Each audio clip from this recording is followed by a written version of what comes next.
On vérifie que tout fonctionne. Il fonctionne? C'est l'essentiel. Alors on peut parler là, c'est bon? Tu m'entends parfaitement? Oui, donc du coup on termine un tout petit peu plus tôt effectivement parce que, enfin un petit peu plus tôt, parce que Nathalie Patine qui devait intervenir en dernier lieu et nous parler de ses missions en Antarctique et des conclusions et des éléments qu'elle pouvait en tirer, malheureusement absente pour des raisons tout à fait sérieuses et donc ne peut pas être parmi nous aujourd'hui. Du coup, effectivement, on est un tout petit peu en avance, mais pourquoi pas. Je vais peut-être aller chercher juste mon chargeur parce que je crois que...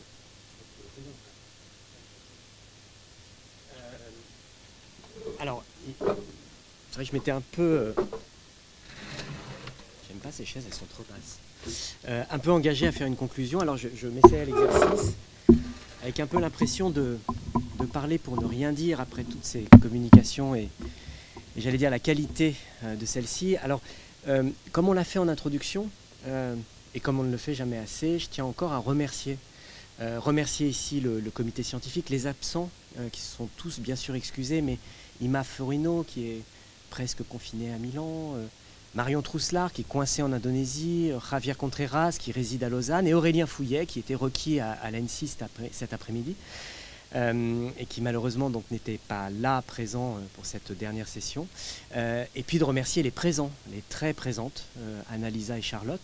Annalisa pour l'introduction, le cadrage scientifique du colloque, la modération toute la journée, et puis Charlotte pour l'animation des tables rondes, l'une et l'autre aussi pour avoir construit ce colloque autour de cette notion qui est un peu sortie comme ça d'un chapeau, on va y revenir, mais qui finalement se révèle être effectivement très intéressante. Remercier le comité d'organisation, Pierre-Louis Jiménez qui n'est pas là cet après-midi mais très présent hier, Florence Tajon, merci. Et puis remercier surtout Manon. Merci Manon qui est là-bas, qui a beaucoup œuvré dans le contact avec tous les intervenants, qui a assuré toute la préparation du colloque et puis qui va encore y travailler par la suite. On verra dans quelle mesure on arrive à mener le projet jusqu'au bout, c'est-à-dire à sortir une publication à partir de là. Alors, peut-être faut-il revenir sur la genèse du colloque. La thématique qui a été choisie, la claustrophilie, en fait, on est parti d'un mot. On a choisi de travailler à travers un mot. Et ce mot, effectivement, il est apparu, Annalisa, tu le rappelais hier, pour ce qui me concerne, c'est au moment des corrections du manuscrit des actes du colloque sur les intérieurs, qui date d'il y a maintenant 3 ans, c'était en novembre 2019, presque 4, et entre autres un texte d'Ima Forino, qui parlait de claustrophilie, faisait référence à Facchinelli et évoquait les intérieurs bourgeois du 19e siècle. Et je dois dire que ça a été à ce moment-là une envie de creuser ce terme et de travailler autour de cette notion de claustration et de claustrophilie, aimer être enfermé. Et on l'a vu, on l'a dit, on l'a redit, c'est une action, beaucoup plus qu'un lieu, c'est un acte et non un lieu, et que du coup ça nous ramène à parler pas tout à fait d'usage, pas tout à fait de posture, pas tout à fait d'attitude, on parle d'un acte. Et alors un acte, ça me renvoie directement à la dernière communication, parce qu'un acte c'est déjà une pièce de théâtre, et une pièce c'est déjà le début d'une histoire. Alors c'est une pièce, mais une pièce que l'on joue souvent, parfois seul, la solitude dans une pièce, parfois une solitude à plusieurs, qu'elle soit espace ou représentation. Ce qui compte, c'est d'en voir le claustrum, la clé, le verrou, le cadenas. De pouvoir s'enfermer pour pouvoir mieux ouvrir, s'est-on dit ce matin, hier. Ne pas s'enfermer dehors, peut-être pour mieux s'ouvrir soi-même. Encore à propos de la jeunesse de ce colloque, nous avons eu peu de réponses à l'appel à communication, mais des réponses de qualité, de grande qualité. Ceci indique également peut-être que nous étions pas exactement sur les sentiers battus, dans les tracés habituels, dans les sujets paradigmatiques, dans les modèles habituels de l'architecture et du design, de leur histoire. On sortait un peu de ce qui fait nos routines. Clairement, sciemment, délibérément, nous avons fait appel à une forme de pluridisciplinarité, afin d'aboutir à, l'objectif c'était le nôtre, la transdisciplinarité. Chacun des intervenants est venu avec ses propres outils. Alors l'anthropologue a enquêté, la géographe a également enquêté, mais elle a aussi dénombré. Les architectes historiens ont catalogué, comparé, mis en perspective. Ils ont fait parler les représentations et les expérimentations. Le philosophe a philosophé, comme à son habitude. Il a replacé le concept dans une longue généalogie de la pensée pour en cerner l'ontologie, la nature propre, l'essence fondamentale. Il nous a fait avancer. La claustration, l'enfermement, l'espace amniotique, utérin, alors de Facchinelli à Lisa Sorgini, ou en passant par la communication d'Anna Barbara ce matin, le repli sur soi, le rapport entre claustrophilie, claustrophobie, la claustrophobie et l'agoraphobie, de la cave au grenier, de l'habitation à la performance artistique, du cloître à la scène. Nous avons abordé au cours de ces 2 jours à peu près tous les aspects du concept et de ces espaces de déploiement, et ce, exactement comme nous l'envisagions avant même d'avoir commencé à travailler. Néanmoins, nous avons peut-être également ouvert de nouvelles questions, de nouvelles pistes, de nouvelles interrogations, capables d'ouvrir de nouveaux champs d'investigation et de recherche. Aurions-nous produit un peu de connaissances, même à le croire, en tout cas c'était l'objectif. Alors par exemple, des choses moi qui m'ont un peu frappé ou intéressé, ou particulièrement intéressé. Le rapport à l'artificiel. Ce qui est cloîtré est fondamentalement artificiel et non sauvage. C'est contre nature, voire transgressif, comme quand on se cloître dans les sous-sols de Paris et ses catacombes. Alors je confirme, hein, nous sommes exactement là, on tire un trait à la verticale et on va s'enfoncer à 60, 70 mètres. On ne sait pas exactement combien de profondeur, puisque ces catacombes, ces carrières n'étaient pas totalement cartographiées, puis un puits de carrière était déclaré, puis ensuite on refaisait un puits dans le puits, un puits dans le puits, un puits dans le puits, et on pouvait comme ça exploiter de la pierre, ce que l'on a fait pendant des siècles dans ce quartier du nord de Montrouge et du petit Montrouge.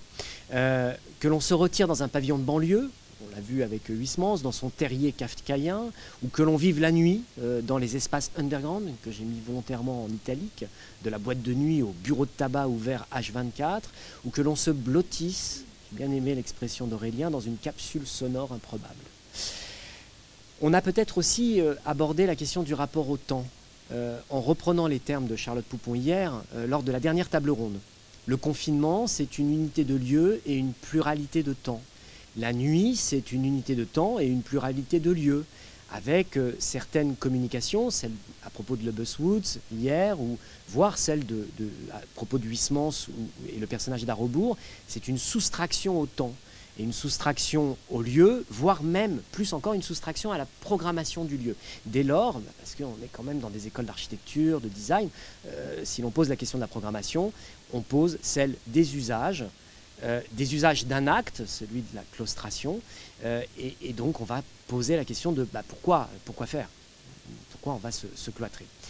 Alors cette claustrophilie ne serait-elle pas, ou cette claustration ne serait-il pas un moyen de trouver son propre rapport au monde? On en a beaucoup parlé ce matin. Se cloîtrer pour le soin de soi-même, se protéger du monde, se protéger des autres, se protéger du monde pour mieux le connaître. On l'a entendu tout à l'heure avec les citations à propos de ces histoires de carmélites. Ainsi, je reprends le concept évoqué tout à l'heure par Aurélien Fouillet, celle du doudou de Winnicott, hein, la claustrophilie qui serait comme un espace, alors là entre guillemets, transitionnel. Mais encore, les photos de Sorgini, on l'a vu, les propos d'Anna Barbara tout à l'heure, la recherche des frontières, des seuils, des porosités, on parlait des écrans, mais aussi des plis. Roula en parlait tout à l'heure, Anna Barbara également. Des vitres, des filtres, on a vu des filtres tout à l'heure aussi à propos de design et d'architecture, du détachement à l'attachement, une manière d'être, d'arrêter le temps pour invoquer l'infini ou le non-fini, le en cours, mais encore la sensorialité et l'incarnation de l'habité, chercher un fondement, chercher quelque chose de fondamental, de primordial, d'essentiel dans un vagabondage limbiratique, essentiel et immobile. Mais paradoxalement, et enfin, ce cloîtré serait également pathogène. C'est ce qui me frappe aussi. Le milieu hospitalier, par exemple, qui prône l'ambulatoire à tout va, ça n'est pas que pour des raisons économiques. C'est pour des raisons économiques. On veut évidemment réduire les hôpitaux, mais pas seulement. C'est aussi pour éviter le caractère pathogène et anxiogène de l'hôpital en tant et forcément que lieu d'enfermement, et d'enfermement contraint. Des esseintes qui se voient prescrire par son médecin de sortir de sa réclusion volontaire pour soigner sa névrose.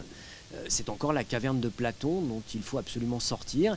Il y a quelque chose de mauvais à s'enfermer, peut-être pas tant entre quatre murs que dans le plan scintillant des écrans qui nous hantent, j'en ai au moins 2 devant moi, et nous captivent à notre insu, à moins que ce ne soit de notre plein gré. Alors au final, et j'en terminerai avec cela, il me semble que nous avons rempli à peu près le contrat, et pour cela je vous en remercie encore toutes et tous. Assumer le caractère pluridisciplinaire de ces 4 demi-journées qui ont été celles des architectes, des designers, d'historiens de l'art, de l'architecture, de philosophes, d'anthropologues, de scénographes, de géographes. Et donc on a bien travaillé en transdisciplinarité. Chaque demi-journée s'est terminée autant que possible par une table ronde où se sont croisés les points de vue et les disciplines. Alors on n'est pas dans des multivers. J'ai beaucoup apprécié le fait qu'Aurélien nous annonçait tout à l'heure la prochaine démultiplication des multivers pornographiques, mais plutôt une démarche, alors je ne sais pas comment l'appeler, j'ai cherché à créer des nouveaux mots, puisque c'est à la mode. Polyobjectal, ça ne marche pas tellement. Polytopique, mais alors un topic pris dans son sens anglo-saxon et pas français, pour reprendre une terminologie, alors là pour le coup inventée par Aurélien, je lui emprunte et il me le pardonnera, une exploration ontologique et donc ontonautique, un voyage d'ontonaute, c'est-à-dire une exploration des formes et de la pluralité de l'être et du monde, d'un monde aux représentations multiples, ce que ces 2 journées n'ont cessé de démontrer. Et donc je vous remercie infiniment.